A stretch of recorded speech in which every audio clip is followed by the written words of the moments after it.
on. I'm Matt. And I'm Tim.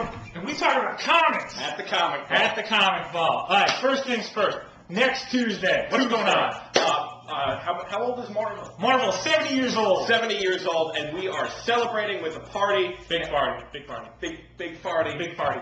Right here at the comic ball, starting at what time? Starting at 6 p.m. 6 p.m. And what else is going on then? At 7 o'clock, we are going to do this show in front of a live studio audience. Boom! Awesome. Real quick, I got to stick with the three things. The way our parties work is we have cheap comic books, we have food, and prizes. That's what happens on next Tuesday. And some blank punch. Blank punch. Alright, let's talk about some comic books. I'm with it. I'm with it. Absolution, actually. Absolution number one. Number one. Avatar book, $3.99. We both talked about it last time. I just want to give a quick kind of shout out. I thought it was really tight, really solid. This is a book that if you haven't checked out, you can come right in, and the artwork is great, but it is in that typical Avatar style.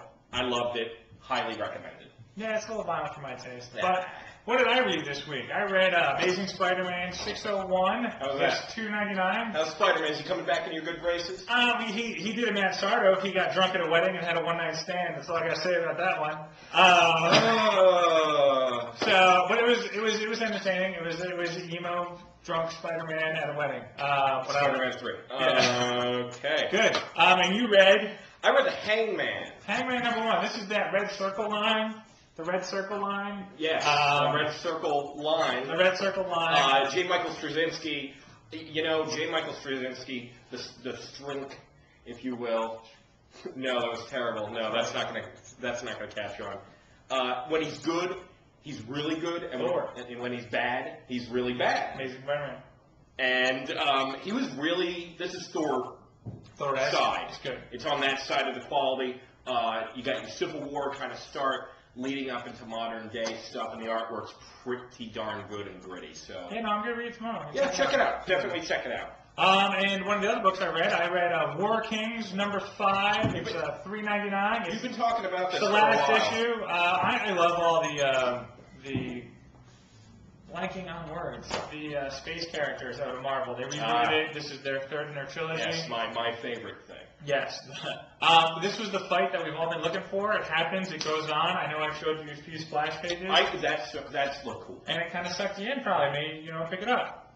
Okay. But I liked it. It closed out well. It's going to lead into some new stuff. So what's another big Marvel book? This is the big. This is This is the one. This is the meat and potatoes. This is the meat and potatoes. Today's show is Captain America Reborn number 2. Of 5. Let's going get for $3.99. No. Let's check that. Give us some more face time. Give us some more face This time. is good because. That's the back. That's the back. Then we got the front. How often does Hitler get choked by Captain America? About once in 70 years. I like it. I like it. We're ready for the anniversary. Twice in 70 years. So. The biggest problem I had with the first one. Yeah. Is I had no clue what was going on. Mm-hmm. I reread it and it made a little more sense. And I feel personally that this book brought it in just enough that I know what's going on and I'm excited about where it's going. Yeah, I think definitely, when you pick up this book, you're going to have to reread 1, then read 2, and it gives you enough to where, what's going to go on. But my thing is, it's at 2, and it's 2 of 5. Yeah. There's going to have to be something major in issue 3. I think there was. I think there was a good reveal that of where they're going in this one. I think this is laying the foundation where they're really going to hammer it home in 3, 4, and 5. And if they don't, if he somehow... I think Brubaker, and I've said this before, is an excellent writer, and I feel the brew is a little bit better than the... Yeah.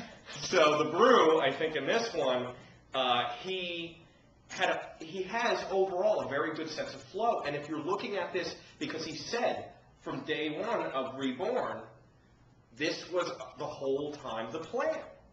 And so if you look back at what's happened, it makes perfect sense. Yeah, with issue 1 of Captain America, even up to where they brought Bucky back, there's always been this mystical element that's been going on, that they've been working with. So it's not like something new and fresh, but if you're trying to bring in new readers, and you bring in this kind of hokiness, it's kind of tough to follow. But he's definitely stuck with the plan from issue 1. So and I like it. I think it's great. And there are some people who are going to be out there and say, oh, well, I don't think they should be bringing him back. We've had this conversation. I still think you're wrong. I still think this is the right thing to do, and that's where I am. But we always appreciate comments about this type of thing. Yeah, and definitely the artwork there was some really good artwork panels in there. Hitch does a phenomenal job. Yeah. So I mean, it's good stuff. And that's about it for this week. I got one. What do you got? What do you got? Tyrese Gibson's Mayhem. Tyrese Gibson Mayhem. We both read it, and we decided not to talk about it. Because we feel I feel it's a problematic book for a lot of reasons, and the only thing I'll say is that there's not a lot of positive black characters in comics as leads, and I think we're still looking for that. That's my opinion. And we'll leave it at that. We'll leave it at that. So next Tuesday, come down here, get some food, get some cheap comic books, and come see our show live, because we need some cheering section. Give some comments on what do you think we should call the punch. Yeah, and we've had several comments on people enjoying the fact that I hit Tim. Oh! So, take care, guys.